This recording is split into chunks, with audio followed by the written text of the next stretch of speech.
Saludos cordiales, amigas y amigos, bienvenidos y bienvenidas a Tercer Debate Modalidad Virtual. En el tema de hoy vamos a hablar sobre el proyecto de reformas al Código Orgánico Integral Penal en materia de lucha contra la corrupción. Bienvenidos y bienvenidas, esto es Tercer Debate.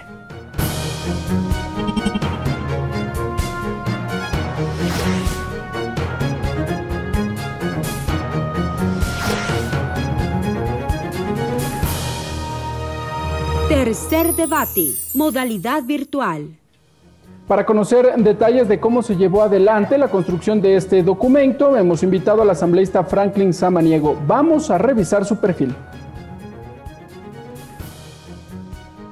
Franklin Samaniego, doctor en jurisprudencia, asambleísta por la provincia de Pichincha, integrante de la Comisión de Justicia y Estructura del Estado. Para complementar la discusión, el debate respecto de este proyecto de reformas, también hemos invitado al asambleísta Héctor Muñoz. Revisemos su perfil. Héctor Muñoz, abogado, asambleísta por la provincia de Pichincha, integrante de la Comisión de Justicia y Estructura del Estado. En el Pleno de la Asamblea Nacional se llevó ya adelante el primer debate de este proyecto de reformas al Código Orgánico Integral Penal en materia de lucha contra la corrupción. ¿Cómo se llevó adelante esta discusión? Lo revisamos en el siguiente perfil. Superado el primer debate del proyecto de reformas al Código Orgánico Integral Penal en materia anticorrupción, los legisladores conocieron y pulieron el documento aprobado por la Comisión de Justicia, que tiene como objeto contribuir a la lucha contra la corrupción. Dejando sentado el precedente de que la lucha contra la corrupción tiene que ser implacable. Esta iniciativa legal es el resultado de la unificación de 7 proyectos reformatorios al COI presentados tanto por el Ejecutivo cuanto por los legisladores.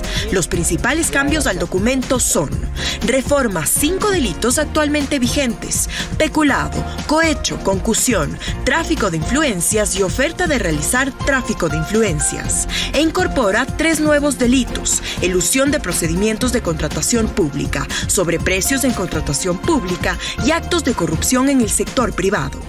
Se crea el tipo penal de la elusión de procedimientos de contratación pública, como lo había señalado, con lo que se establecen los supuestos para que se proceda esta elusión y se sanciona tanto al proveedor, que es importante esto también, como al propio servidor. También crea un nuevo tipo penal denominado obstrucción de la justicia. El ofrecimiento o la concesión de beneficios indebidos en procesos derivados de delitos contra la administración pública también es un elemento sustancial. Además, establece el deber de denunciar de todo ciudadano que conociera sobre actos de corrupción. Incorpora la figura de investigación compleja y que la suspensión condicional de la pena no procederá en casos de delitos contra la integridad sexual y reproductiva, entre otros actos que tengan que ver con corrupción. Y al final resulta ser que todos los bienes mal habidos, todos los procesos de lavado de activos que se ha dado, muchas veces, en muchísimos casos, quedan simplemente en el olvido o quedan ocultos en la persecución del delito. El objetivo de este proyecto de ley, que superó el primer debate en el Pleno, es entregar a la ciudadanía respuestas efectivas para sancionar los diversos actos de corrupción y que estos no vuelvan a ocurrir. Siga Tercer Debate por Televisión Legislativa, Canal 42 en Pichincha, Canal 22 en Guayas, Canal 27 en Azuay y Canal 45 en Manabí. La radio de la Asamblea Nacional en todo el país. En Facebook por TV Legislativa y en la web en vivo.asambleanacional.gov.es. Bien, amigas y amigos, hemos revisado ya el video. Vamos a saludar con nuestros invitados. Empiezo por usted, asambleísta Héctor Muñoz. Bienvenido a Tercer Debate. Ricardo, muchas gracias por la invitación. Un saludo cordial a Franklin. Siempre mucho gusto de atender estas invitaciones. Gracias, legislador. Vamos a saludar también con el asambleísta Franklin Samaniego. Legislador, gracias por estar con nosotros en los medios legislativos. Muchísimas gracias a la televisión legislativa, de la misma manera a mi estimado colega por estar presente en este espacio de suma importancia. Héctor, un saludo a la distancia y principalmente a quienes nos escuchan y siguen este programa sumamente importante. Gracias, asambleísta Samaniego. Empiezo por usted, asambleísta Héctor Muñoz. Ya en el Pleno de la Asamblea Nacional se llevó adelante este proyecto de reformas al Código Orgánico Integral Penal, tuvo su primera discusión. ¿En qué consiste? ¿Cómo se pretende modificar esta normativa legal para luchar contra la corrupción, se ha dicho? Sí, efectivamente, recordemos que esto tiene un antecedente que la premura con lo que se ha dado, este debate, se da justamente por un acuerdo, digamos, un compromiso que llegó el gobierno nacional con los multilaterales para que el Ecuador pueda ser acreedor de unos créditos, de unos recursos que tienen que llegar al país. Yo decía que no habría que verlo esto como un apoyo al gobierno, sino que desde mi punto de vista es un apoyo al Ecuador, porque yo creo que sí se necesitan estos recursos. Sin embargo, me parece que no por eso se puede desviar la atención de realizar reformas que sean absolutamente técnicas y que cumplan con el objetivo que se tiene que cumplir, ¿no es cierto? Que sean reformas reales. Porque recordemos que en lo que nosotros tratamos dentro de la comisión se compiló alrededor de 7 proyectos, 2 son emanados del presidente de la República y otros 5 fueron de colegas de la propia Asamblea Nacional. Y ahí algunos miembros de la Comisión de Justicia, y entre ellos, claro, coincidíamos con Franklin, en que algunos de los proyectos que se presentaron únicamente buscaban el aumento de las penas. Y esto nosotros analizábamos dentro de la comisión, porque si es que usted analiza, digamos, todo lo que se establece en la doctrina nueva sobre el derecho penal, muchos tratadistas a nivel internacional establecen que esto, el único, digamos, objetivo del aumento de las penas por sí solas, simplemente recae en lo que lo denominan el populismo punitivo o el populismo penal, que a nivel, digamos, político-electoral es sumamente atractivo, ¿no es cierto? Es decir, yo voy a subir el peculado no de 5 a 7 años, sino a 25 años, ¿no es cierto? Entonces, la gente le va a llamar mucho la atención, pero en verdad, ¿cuál es la finalidad de esto, ¿no es cierto? ¿Esto se llega a cumplir o no? Y sobre todo, ¿cuál es un eje que para mí hace muchísima falta dentro de los proyectos presentados, que es el eje de la prevención? Entonces, creo que hay que analizar a profundidad y establecer las observaciones necesarias para poder, en ciertos casos, mejorar las propuestas presentadas. A ver, durante el debate se dijo que lo que se pretende es incrementar la sanción penal en contra de quien tenga delitos en la administración pública, el sistema de contratación pública, y una de esas es precisamente la contratación bajo el régimen especial, se dijo, en el sistema de contratación pública. ¿Cómo es aquello? En declaratorios de emergencia. A ver, son 4 nuevos tipos penales, ¿no es cierto? Los que establece esta reforma. El uno es, como bien usted lo dice, la elusión de procedimientos de contratación pública. El otro se refiere a sobreprecios en la contratación pública. El tercero es los actos de corrupción en el sector privado y el cuarto es la obstrucción de justicia, ¿no es cierto?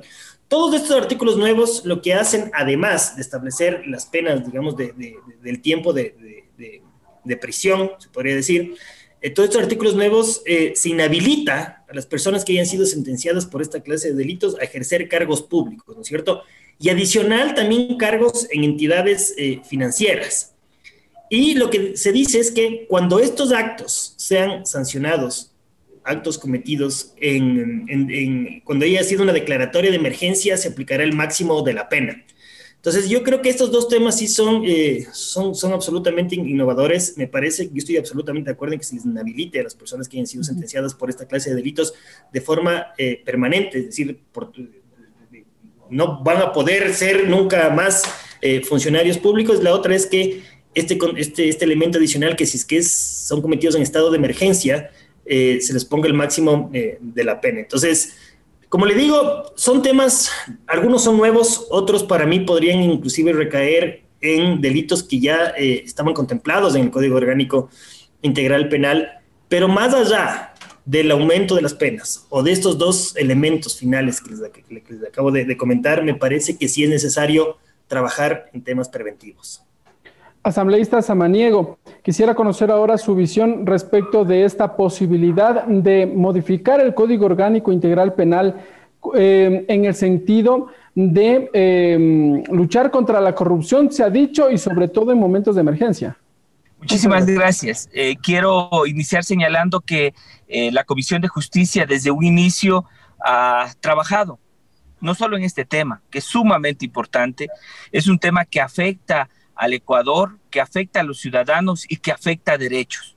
El primer elemento, porque recuerde usted que varias de las reformas que realizó o propuso la Comisión, procesó y aprobó la Asamblea Nacional, hoy son ley, y otras, una sumamente importante, la Ley de Lucha contra la Corrupción que aprobamos, fue vetada sin justificación a nuestro criterio por el Ejecutivo. La lucha contra la corrupción es un tema real, no es un tema político o de coyuntura. En todo caso, quería dejar ese primer elemento teniendo en cuenta de que la corrupción es uno de los problemas más latentes y que afectan no solo al Ecuador, al mundo y a Latinoamérica, según la última información. En mi intervención en el Pleno daba algunos datos que son sumamente importantes. Recalcar que no solo es que se afecta a procedimientos, no solo es que se afecta el tema económico, se afecta a derechos. Recordemos lo que pasó en este momento de emergencia sanitaria. Al detectarse denuncias y realizarse denuncias sobre procesos de corrupción en adquisición de medicamentos, este mismo tema del reparto de hospitales, lo que hace es que menos recursos se dediquen y se destinen a cumplir con lo que los ciudadanos y ciudadanas exigen, el cumplimiento, valga la redundancia, de sus derechos. El segundo elemento, este proyecto de ley tiene 3 ejes fundamentales. Uno ya lo había señalado Héctor y me parece sumamente importante. El uno, que es el de agravar las penalidades de los delitos referentes a la administración pública. Ahí la comisión ha tomado una posición que me parece desde el punto técnico sumamente importante, que recordemos que todo el Código Orgánico Integral Penal tiene una dosimetría y al momento de variarse algún tipo penal tiene que hacerse una revisión integral. Por eso hemos pedido que se justifique los temas sobre dosimetría penal de manera técnica. Sabemos que la lucha contra la corrupción tiene que ser integral. La segunda, se busca crear nuevos tipos penales, ya lo señaló Héctor. Y la tercera, el tema del proyecto reformatorio que presentó el presidente de la República en la parte adjetiva, creando un procedimiento que a nuestro criterio es un tema muy, muy delicado, una investigación compleja. Introducir nuevamente en el Código Orgánico Integral Penal un nuevo procedimiento especial, teniendo varios procedimientos que pueden acoplarse. Es sumamente interesante analizarlo porque se podría estar violentando principios constitucionales, principalmente, por ejemplo, el de celeridad. Hacer con una investigación compleja, extender una instrucción a 12 meses, que además pondría en riesgo la caducidad de la prisión preventiva, es un tema que debe llamarnos la atención. Asambleísta Samaniego, si me permite, ¿se pretende ampliar el periodo de la instrucción fiscal? ¿En qué momento? ¿Cómo lo propone el Ejecutivo? Bueno, usted sabe, y la ciudadanía, que la instrucción fiscal tiene una extensión, un plazo de 90 días, en donde luego de la indagación ya usted pasa a la fase procesal. Los procesos penales tienen 3 fases, la primera que es la de instrucción, la segunda que es la preparatoria de juicio y la tercera que ya es el juicio. En los 90 días de instrucción fiscal, lo que se ha planteado, y así se lo ha venido desarrollando, es aplicar el principio de celeridad. Recordemos además, como le decía, que la prisión preventiva caduca en 12 meses como establece la Constitución. Si es que se extiende, ¿qué va a pasar con esos temas? Entonces, es un elemento de debate, se ha planteado en el Pleno de la Asamblea Nacional y llegaremos a la comisión en estos días porque hay un compromiso de todos quienes somos parte de la comisión para poder trabajar en este tema y entregarle al Pleno de la Asamblea Nacional lo más pronto posible el informe para segundo debate. Asambleísta Muñoz, quisiera ir profundizando un poco sobre este aspecto. ¿Qué es lo que usted considera, su visión respecto de esta posibilidad de ampliar el tiempo de la instrucción fiscal? Hay que analizarlo. Me parece que es, como dice Franklin, es importante debatirlo, ¿no es cierto? Yo creo que eventualmente podría ser posible cuando sea absolutamente excepcional. Es decir, que no sea la regla general, justamente se pueden vulnerar algunos derechos. Hay otra cosa que para mí un poco va de la mano con esto y que también me preocupa, es que no se puede sustituir a la prisión preventiva, ¿no es cierto? No se pueden establecer medidas de sustitución de la prisión preventiva justamente por algunos delitos. Yo creo que esto también a mí me hace un poco de ruido, porque recordemos que el tema de la prisión preventiva como medida cautelar debe ser excepcionalísima, ¿no es cierto? El privar de la libertad a una persona como medida cautelar tiene que cumplir algunos requisitos y no puede ser tampoco la regla general, porque algunos tratadistas inclusive dicen que esto puede ser un cumplimiento de pena anticipada. Entonces hay que tener cuidado con esto. Más allá, de nuevo, de lo atractivo que pueda sonar políticamente, ¿no es cierto? Todos los corruptos les vamos a meter presos, ok, pero una vez que exista sentencia, ¿no es cierto? Una vez que se haya determinado por las autoridades competentes. Y no hacer este eventual ejercicio de adelantar el cumplimiento de una pena en donde eventualmente podría ser que la persona sea inocente. Entonces yo creo que lo fundamental en esto sí es perseguir los delitos de corrupción, pero también nosotros tenemos que hacer el esfuerzo dentro de la comisión y sobre todo como legisladores responsables. Hay que mantener este equilibrio y que por un lado se pueda perseguir a los corruptos, pero por otro lado tenemos que garantizar justamente el derecho de los inocentes, porque lo que no queremos que pase es cambiar de un estado de derechos, ¿no es cierto?, a un estado de persecución,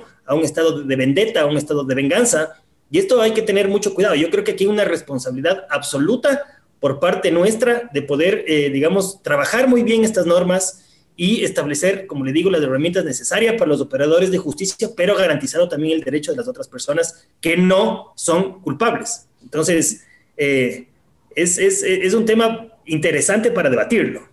Y aquí es un aspecto que, desde mi punto de vista, llama la atención. ¿En qué momento y a quiénes se les dicta prisión preventiva? La Fiscalía lo solicita y quien acoge o no, finalmente son los jueces, es el procedimiento. Pero hay ciertos casos en donde finalmente, sí, por el debate, por la discusión coyuntural tal vez, se acoge esta solicitud de prisión preventiva, pero en otros aspectos no. Entonces, no sé si va a quedar delimitada finalmente esta excepción de dictar prisión preventiva como medida de última ratio y que sea efectiva. Lo que pasa es, claro, el momento que la política o los medios de comunicación o los elementos coyunturales inciden en una decisión judicial, yo creo que eso es terrible para cualquier país, ¿cierto? Lo importante... Parece que tuvimos un pequeño inconveniente con el internet, con el asambleísta Muñoz. Vamos a retomar. En tal caso, voy con usted, asambleísta Samaniego, mientras retomamos el internet con el asambleísta Héctor Muñoz sobre su visión, la aplicación de, hablamos de la prisión preventiva como medida excepcionalísima, han dicho. Así es. Bueno, la Constitución es clara en relación a la prisión preventiva. Aquí no hay penas previas. Las penas se las cumplen una vez que se tiene la disposición o la resolución de los jueces competentes. La prisión preventiva es una de las medidas que se dictan para garantizar, primero, la comparecencia del imputado en el proceso, ¿no es cierto? Luego, para también evitar cualquier tipo de elusión en lo que tiene que ver para la presentación en los temas, como se llama, judiciales. Ahí tiene que haber convicción suficiente, de acuerdo a lo que determina el artículo 534 del Código Orgánico Integral Penal. Tienen que haber elementos de convicción, claro, indicios en los cuales se desprendan las medidas cautelares no privativas de la libertad. Recordemos que hay otras medidas también que son no privativas de la libertad. Y esto, el juzgador debe resolver la prisión preventiva considerando que se incumplió, por ejemplo, alguna medida alternativa. Como usted dice, es una medida de última ratio. Sin embargo, la reforma que estamos analizando en el Código Orgánico Integral Penal no está topando este tema en particular. Como les señalaba, este momento se trata, uno, de revisar algunos tipos penales en relación a las sanciones. 2, crear nuevos tipos penales que ya los detalló Héctor. Y 3, el tema de esta norma de reforma a la parte adjetiva o procesal del Código Orgánico Integral Penal. Y en esta última es la que nosotros hacíamos hincapié. Decíamos, se crea un procedimiento especial. ¿Por qué no se reforma los procedimientos especiales que ya existen en el COI para que se adapten a este tema, por ejemplo? La segunda, el tema de la prisión preventiva. Ahora, dése cuenta, nos dicen que no hay celeridad, que no se mueven los procesos en los juzgados, ¿no es cierto?, en los tribunales. ¿Qué va a pasar si ya no es 90 días la instrucción, sino es 12 meses? Estamos también abonando a saturar el sistema judicial. Lo que necesitamos es celeridad. ¿Qué pide el pueblo ecuatoriano? Primero, evitar la impunidad, 0 impunidad.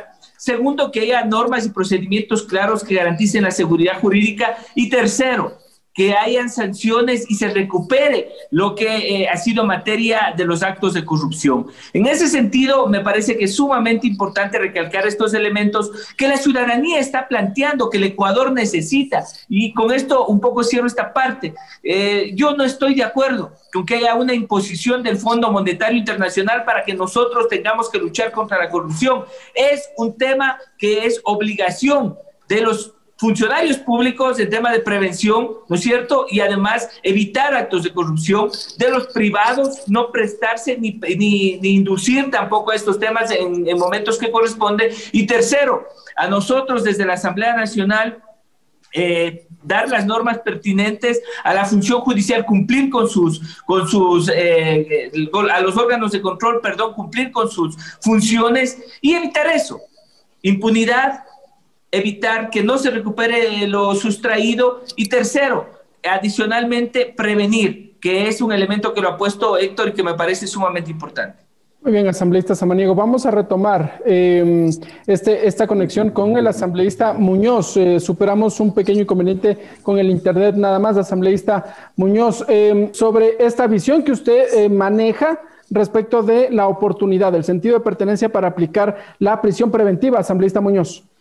Sí, lo que yo le decía, y perdón por este problema técnico, lo que le decía es que quien efectivamente va a terminar, va a determinar en función de una valoración tiene que ser el juez, ¿no es cierto? Sin embargo, recordemos que existen otro tipo de medidas que pueden ser aplicadas. Por ejemplo, si no se quiere que la persona sea fugada, existen algunas medidas cautelares de carácter personal, como por ejemplo son el grillete, como son por ejemplo evitar que puedan salir del país.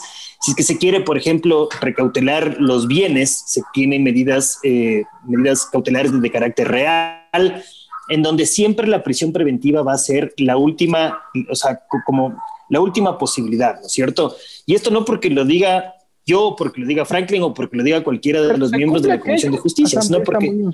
¿Se cumple aquello? Debería cumplirse.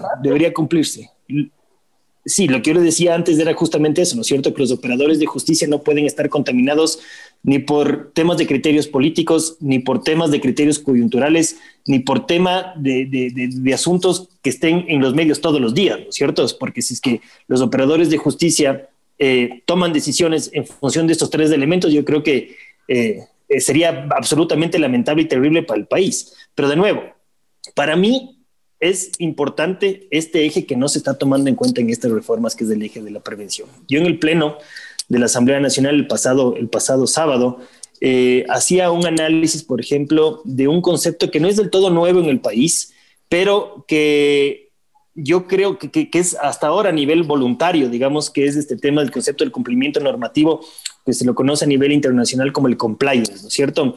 Esta figura está enfocada principalmente en crear políticas y estrategias. ¿Para qué? Para prevenir, fundamentalmente, para detectar y evitar prácticas de corrupción dentro de una determinada estructura. Algunos países inclusive ya lo han puesto esto como obligatorio, ¿no es cierto? Si nosotros estamos incluyendo algunos temas en esta reforma que tienen que ver con la responsabilidad de los privados en los actos de corrupción, yo creo que este tipo de medidas pueden funcionar de forma absolutamente adecuada si es que se lo hace de forma paralela. Es decir, no descuidar efectivamente las normas que tienen que estar establecidas en una determinada legislación, pero este tipo de normas paralelas, digamos, que van más allá de lo que establece el ordenamiento jurídico, sino que pueden ser enfocados en cuestión de, por ejemplo, de políticas internas de determinada estructura privada, ¿no es cierto? Códigos de ética, que esas mismas acciones que se los tome por parte de los sectores del sector privado estén enfocados en temas de normas internacionales, de buenas prácticas. Entonces yo creo que si es que se hace un adecuado, digamos, equilibrio entre lo que establece la norma dentro de la persecución de los delitos, ¿no es cierto?, con este tema de la prevención, los efectos pueden ser mucho mejores. ¿Por qué? Porque en función de lo que decía Franklin también, los ecuatorianos, primero, queremos que se sancione, ¿no es cierto? No queremos más impunidad.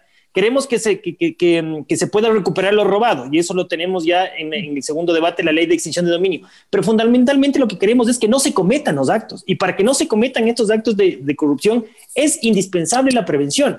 Porque déjame decirle algo, a los delincuentes no les importa cuánto tiempo se van a ir presos, es lo último que ellos analizan. Si es que ellos tienen actitudes delictivas, no les va a interesar cuántos años se vayan presos. Entonces yo creo que es fundamental trabajar en el tema prevención.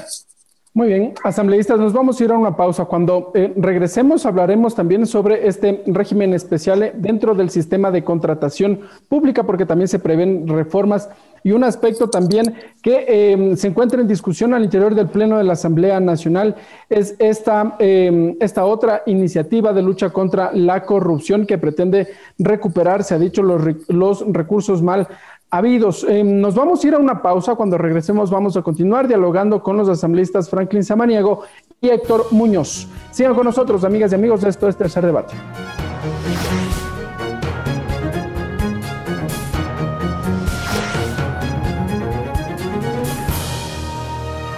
Tercer Debate, modalidad virtual.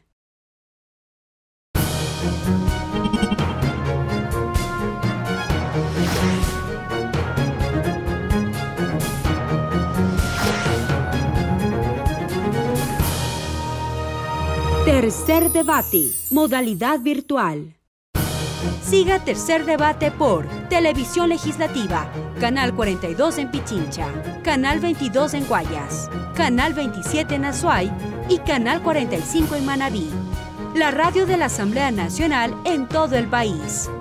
En Facebook por TV Legislativa y en la web en vivo.asambleanacional.gov.es. Gracias, amigas y amigos, por continuar con nosotros. Esto es Tercer Debate, modalidad virtual. Conversamos con los asambleístas Héctor Muñoz y Franklin Samaniego respecto del proyecto de reformas al Código Orgánico Integral Penal en materia de lucha contra la corrupción. Voy a empezar ahora por usted, asambleísta Franklin Samaniego. No sé si conversar un poco también en materia de prevención, porque este es uno de los aspectos que también se había planteado en el Pleno de la Asamblea Nacional. Y otro aspecto adicional, también este de brindar cooperación, se ha dicho, a quienes brinden información, a quienes tengan ya conocimiento de presuntos actos de corrupción al interior del sistema público. Asambleísta Samaniego. Yo lo que quiero señalar es que, aparte, adicional a la reforma al Código Orgánico Integral Penal, que más o menos determinan 16 disposiciones en esta propuesta, tenemos algunas reformas al código, a la ley orgánica del sistema de contratación pública, algunas definiciones, el tema del Servicio Nacional de Contratación Pública y su actuación y su responsabilidad, causales de suspensión del Registro Único de Proveedores, que me parece también que es importante, y algunos procedimientos. Sin embargo, según lo que usted nos ha planteado, primero, la prevención. Yo sí creo que es sumamente importante. A veces parece que es un tema natural y no tiene que ser así. La corrupción, es un delito que tiene que ser sancionado. Y ahí juegan un papel sustancial los funcionarios públicos. ¿Quiénes manejan la contratación pública? Son los funcionarios públicos que tienen esa responsabilidad. Y para eso hay principios, desde la capacitación, desde el acompañamiento y además el control interno y el control externo, así como el control posterior. El segundo elemento también de lo que usted señalaba, nosotros se está nuevamente incluyendo una reforma al 422 del Código Orgánico Integral Penal que habla del deber de denunciar, ¿no es cierto? Y ahí agregamos un nuevo numeral. El deber de denunciar es un tema que está establecido en la Constitución. Lo debatimos en la última reforma del Código Orgánico Integral Penal en todos los sentidos. Recuerde usted, por ejemplo, los delitos de violencia sexual contra niños, niñas y adolescentes, y se determinaba en forma particular. Y este es un elemento que estamos topándolo en cada momento, el deber de denunciar. Pero adicionalmente, la posibilidad de que quienes denuncian tengan el respaldo del Estado como testigos protegidos y algunas otras figuras que se han establecido en el Código Orgánico Integral Penal, porque quien sabe de los temas que se manejan en particular son los mismos funcionarios públicos. Y además, los privados, ¿no? Hay muchos privados que conocen de algunos temas y que por cualquier situación se quedan callados. Y yo creo que la obligación de denunciar es de todos y de todas a nivel nacional. Y la última cuestión, cuando hablamos de los temas de emergencia, cuando hablamos de los temas en particular, procedimientos especiales, estos procedimientos son especiales y excepcionales. No pueden ser reglas generales.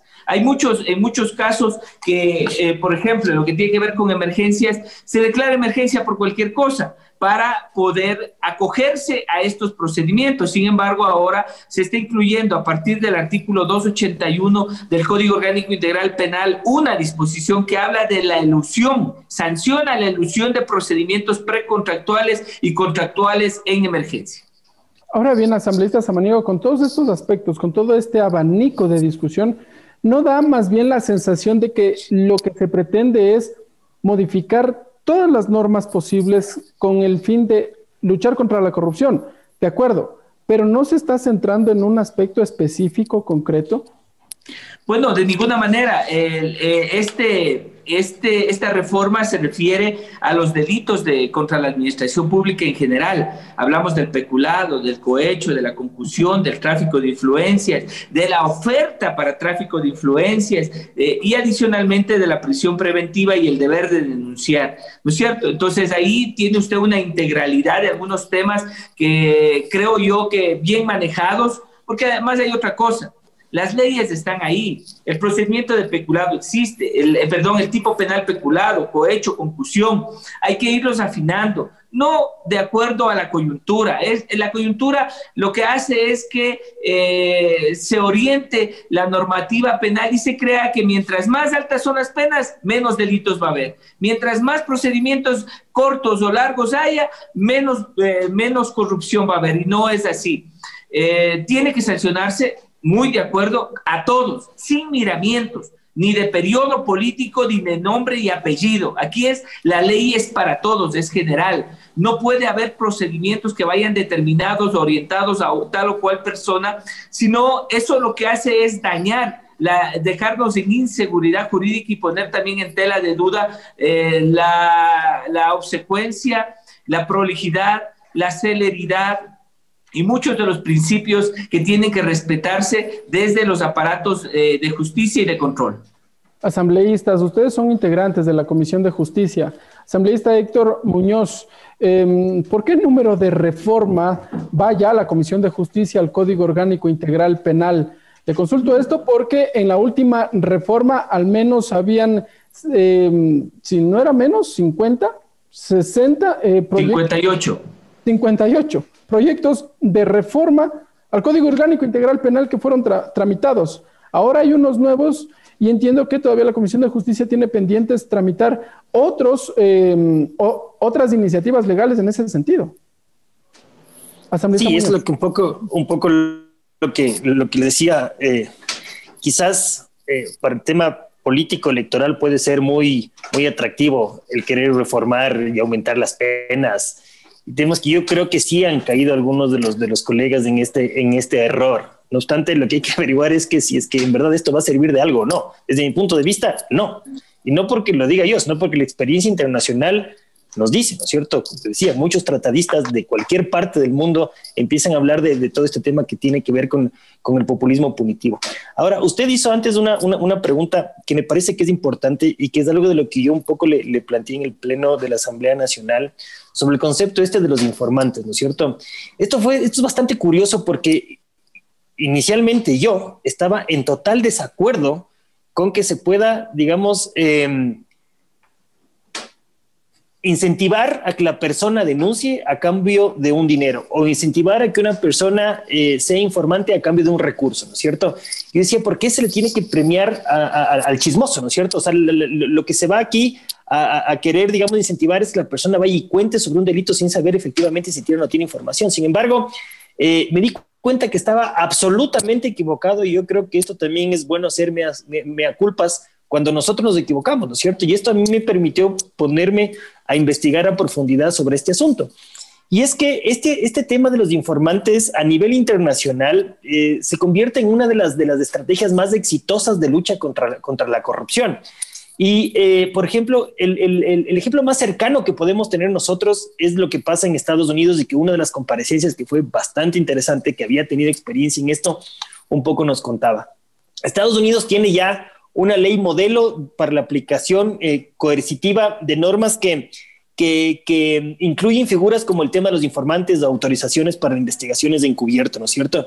Y lo que pasó en ese país, y que nos daban unos datos justamente y que después yo pude corroborar con la investigación que hicimos con el equipo, es que el 90% de las investigaciones que se hacen por delitos relacionados con la corrupción llegan a ser sancionados y detener a los responsables justamente por el trabajo de los informantes.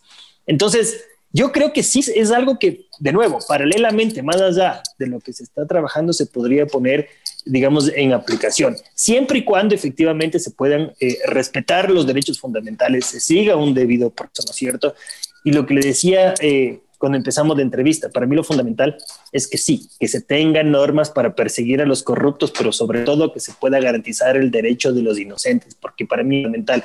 Cuidado, y por querer dar un positivo, digamos, a la ciudadanía, se pueda tener errores en este sentido.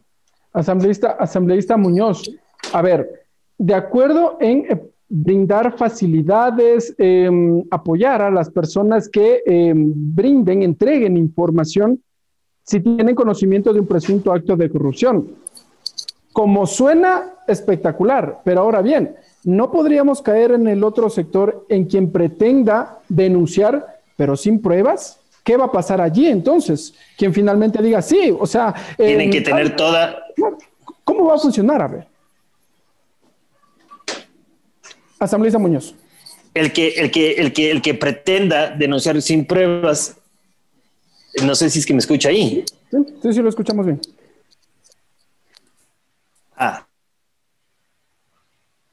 Efectivamente, tiene que ser realmente claro justo lo que decía finalmente, ¿no es cierto? Para que se pueda seguir un debido proceso, que se precaute de los inocentes. Y si es que la persona que quiera denunciar sin pruebas, efectivamente tiene que tener responsabilidades. Entonces, con esto es, sí, que se tenga una herramienta para poder llegar a la consecución de la persecución de los delitos, pero por otro lado que se garantice efectivamente el derecho de los inocentes. Asambleísta Franklin Samaniego, vamos a ir analizando un poco esta posibilidad de brindar apoyo a las personas que tengan información y que denuncien estos presuntos actos de corrupción. Si no estoy mal, en la Asamblea Nacional ya se dio paso, se pretendía garantizar dentro del Consejo de Participación Ciudadana todo este sistema de lucha contra la corrupción. ¿Me corrige si estoy equivocado? Bueno, hay varios elementos que se han topado. Principalmente el de la protección por medio de las instituciones que están previstas ya en la ley, el tema de testigos protegidos, el tema del anonimato en las denuncias, pero ahí hay que recalcar 3 elementos que yo siempre he planteado. Primero, no se puede revertir la carga de la prueba, eso le corresponde al que denuncia. ¿No es cierto? Si yo denuncio con pruebas. Y eso no quiere decir que esté sentenciando o sancionando a una persona, porque ¿qué es lo que pasa? Cuando se filtran, entre comillas, alguna denuncia, usted sabe cómo lo hacen en ciertos medios de comunicación, existe un linchamiento mediático que destruyen a una persona. ¿Y qué pasa cuando al final dicen no ha sido así, o un juez llega a determinar que la inocencia de una persona? O sea, ¿cómo se repara también? ¿Cómo se repara también este tema que es sumamente complicado? Lo segundo, la investigación le corresponde a la Fiscalía General del Estado. La Fiscalía, de acuerdo al Código Orgánico Integral Penal, tiene que asumir esa responsabilidad en las instituciones que ya tiene, y si es que más adelante se van mejorando de buena manera, sin embargo, respetando los principios procesales y los principios de presunción de inocencia, el de la carga de la prueba y algunas otras, la seguridad jurídica, entre otras cosas. Y la tercera, que me parece también sumamente importante, es que todos tenemos que hacernos eco de esta lucha contra la corrupción. Hay un elemento: el Banco Interamericano del Desarrollo en el año 2019 determinaba que el principal problema de la administración pública en América Latina era la corrupción. Recientemente en el Ecuador se hizo una encuesta por clima social, el señalamiento. Sin embargo, determinaban que el primer problema que la ciudadanía queja o ve como elemento de atención es la lucha contra la corrupción. Entonces, ahí tenemos que perfeccionar los temas. Yo creo que sí, hay que ir ajustando la normativa, pero eso no nos va a solucionar todo el problema. Recordemos, se ha trabajado en incremento de penas, se ha revisado procedimientos, se ha establecido algunas cuestiones. Hoy la coyuntura determina, hay más de 46 casos de corrupción que se denunciaron en plena pandemia, ¿no es cierto? Y eso ha motivado que revisemos los temas de emergencia, tanto desde la contratación pública como desde el sistema penal. Hoy se está incluyendo, como se señalaba anteriormente, el tipo penal con respecto al tema de la elusión de trámites o de procedimientos de situación de emergencia como una de los temas a tratarse. Entonces ahí hay algunos elementos. Como conclusión de todo lo que he señalado, que parece disperso, es: 1, lucha contra la corrupción de todos y de todas, del privado y del público. 2, responsabilidad de los administradores de justicia y de los órganos de control de sancionar y de hacer seguimiento de estos temas. 3, la responsabilidad también del Estado, de una manera integral, en luchar no solo contra los delitos, sino prevenirlos. Y ahí concuerdo con Héctor, hay que prevenir la corrupción. ¿Cómo se la hace? Es un reto que tenemos que seguirlo trabajando. Y la última cuestión: cero impunidad. Y si es que el tema de la ley de extinción de dominio es uno de los elementos para recuperar los temas, hay que revisarla. Y hay algunos temas también de constitucionalidad que tenemos que chequear a fin de evitar que se violenten derechos, no solo de quienes están involucrados en los procesos, sino de todos y de todas, porque cuando se lesionan esos derechos, esos principios, no solo se afecta a la persona, se afecta al Estado, a la situación de la seguridad jurídica. Asambleísta Samaniego, antes de dar paso a esta discusión sobre la ley de extinción de dominio, que también está prevista que el Pleno de la Asamblea Nacional lo analice ya en segunda instancia, solo quisiera hacer una última precisión, asambleísta Samaniego, si me permite, respecto del sistema de contratación pública. ¿Cómo se prevé, no sé si reestructurar, mejorar la normativa legal? Y si lo están conversando con los integrantes de la Comisión del Régimen Económico, porque paralelamente ellos están tramitando también un proyecto de reforma a la ley del sistema de contratación pública. Bueno, el tema pasa por revisar algunos elementos, como por ejemplo el tema del Sistema Nacional de Contratación Pública y su funcionamiento, procedimientos para la aplicación de la contratación pública. En este caso, lo que tiene que ver con el procedimiento de emergencia y los procedimientos excepcionales, que son en donde la mayoría de casos de corrupción se han llegado a determinar. Les acabo de señalar 46 casos de corrupción denunciados en este este último estado de emergencia.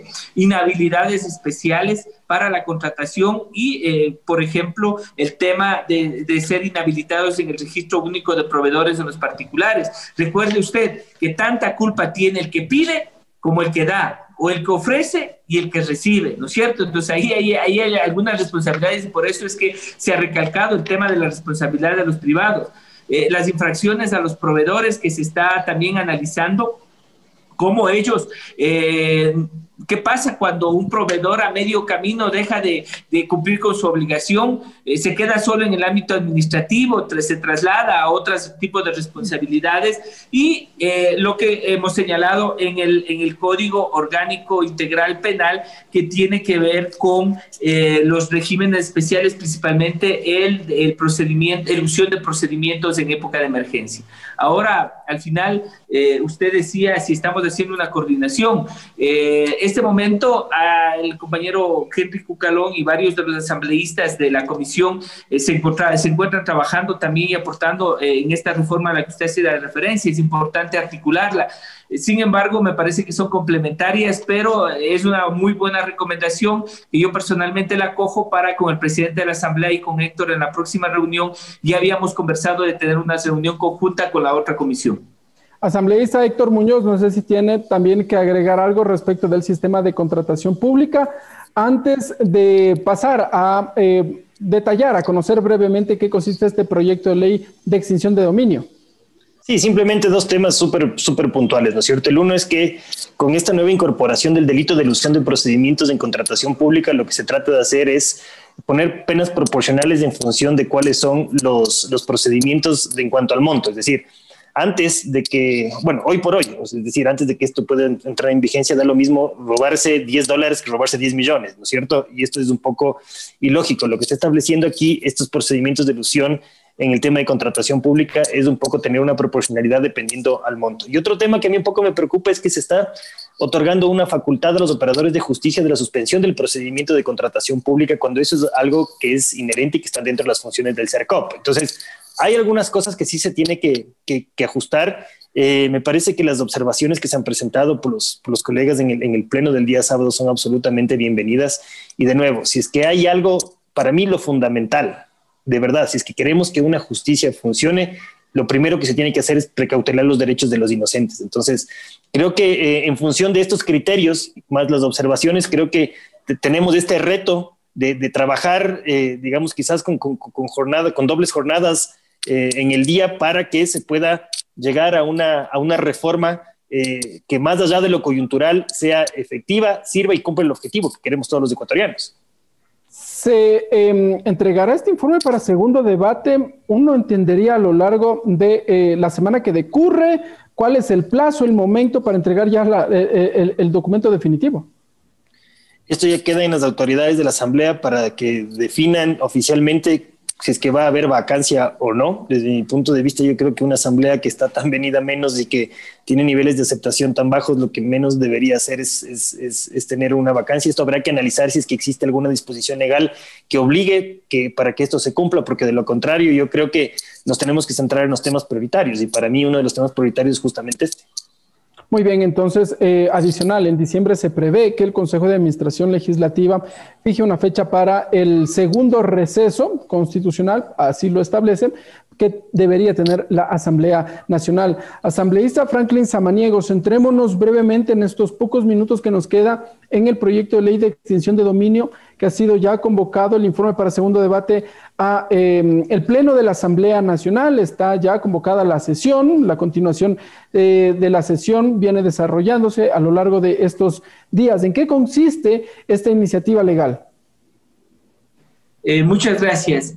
La ley denominada Orgánica para Recuperación de Bienes y de Origen y Destino Ilícito e Injustificado tiene por objeto regular el procedimiento de extinción de dominio a favor del Estado sobre bienes de procedencia o destino relacionados con actividades ilícitas o injustificadas. ¿No es cierto? Ese es el objetivo de esta ley.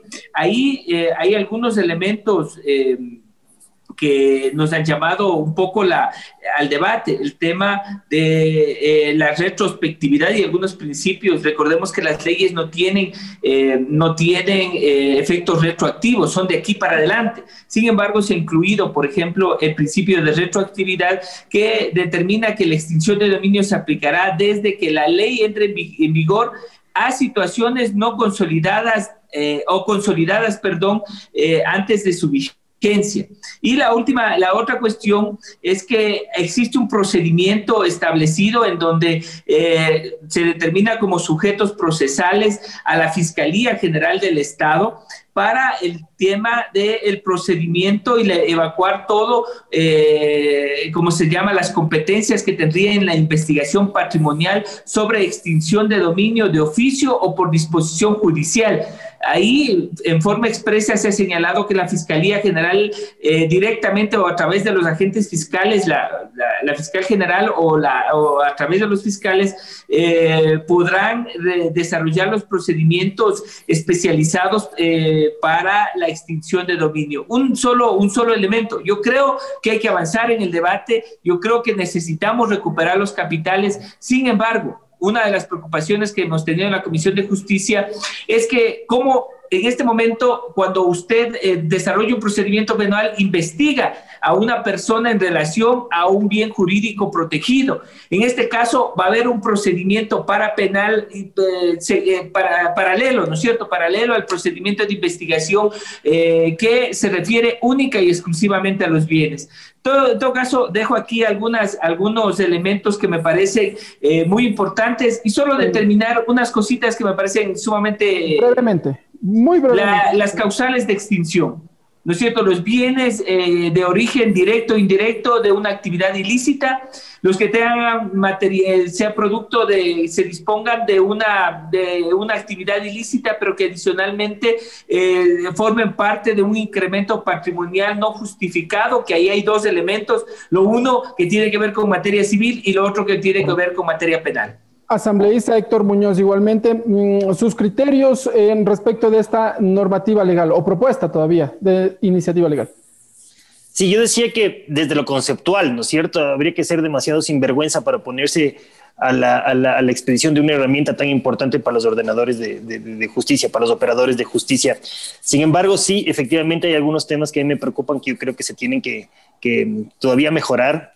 Como decía Franklin, ¿cuál es el alcance de la retrospectividad? Esto es un concepto que no existe en la legislación ecuatoriana, que sería nuevo si es que esto se llegue, digamos, a entrar en vigencia. Esto es un concepto sacado de la normativa colombiana, en donde ya han tenido experiencia en esto, y me parece que es fundamental saber cómo ha sido el procedimiento para que un poco, no para que entendamos simplemente nosotros, sino para que puedan entender de verdad los operadores de justicia y no se presente esto para abusos. Como le decía, me parece importantísimo que se pueda también precautelar que no exista una reversión de la carga de la prueba. Hay un tema constitucional que me preocupa además, que es el tema del destino de los fondos que se quiere recuperar con esto, porque dice que la norma establece que el proyecto establece que el 70% tiene que ser enfocado para temas que son de salud, educación de la primera infancia y quizás, si no me equivoco, la erradicación del trabajo infantil. Sin embargo, el otro 30% de todo lo que se recupere se quiere destinar para capacitación del personal y fortalecimiento institucional.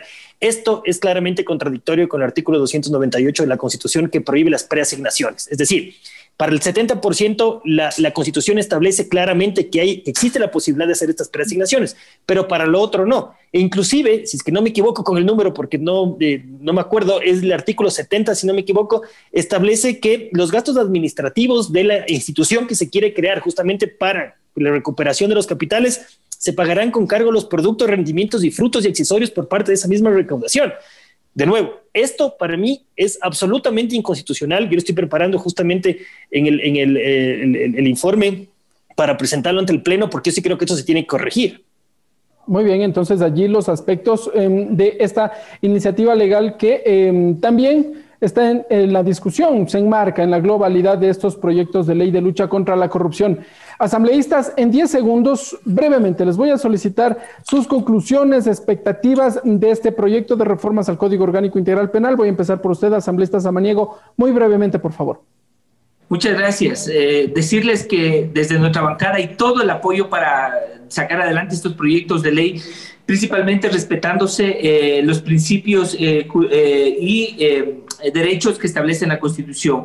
En segundo lugar, me parece sumamente interesante que haya un debate nacional también desde la academia y desde varios espacios con respecto a los temas constitucionales que aquí se han señalado. Y la tercera, no más impunidad, no más persecución, procedimientos claros, transparentes, ágiles, que nos permitan cumplir no solo con lo que el pueblo ecuatoriano plantea, que es la lucha frontal contra la corrupción, sino también la recuperación de capitales, y que el país lidere los procesos de lucha contra la corrupción, y así aportaremos en lo que podamos desde la Asamblea Nacional. Asambleísta Héctor Muñoz, por favor, igualmente sus conclusiones brevemente. Creo que el reto más grande que tenemos nosotros como asambleístas es justamente esa poca credibilidad que la gente tiene en un parlamento, lo cual es lamentable. Que si bien es cierto, han habido asambleístas sinvergüenzas y corruptos, algunos están presos y otros se encuentran fugados, decir a la ciudadanía que sí existen asambleístas que estamos comprometidos con el trabajo. Yo creo que, por ejemplo, Franklin es uno de ellos. Yo quiero rescatar este asunto. Hay muchos asambleístas con los cuales se puede conversar, se puede trabajar para mejorar todas estas normas en beneficio de la ciudadanía. Así que, si bien es cierto, tenemos una imagen muy mala a nivel de Parlamento, que confíen en que sí existen personas que estamos comprometidas con un trabajo serio y responsable. Gracias, asambleísta Héctor Muñoz. Gracias, asambleísta Franklin Samaniego, por estar con nosotros aquí en Tercer Debate, modalidad virtual. Gracias, amigas y amigos, por estar con nosotros. Como siempre, ustedes, desde donde nos escuchen, desde donde nos miren, sacarán sus conclusiones. Esto ha sido Tercer Debate, modalidad virtual. Nos volveremos a encontrar en una próxima edición.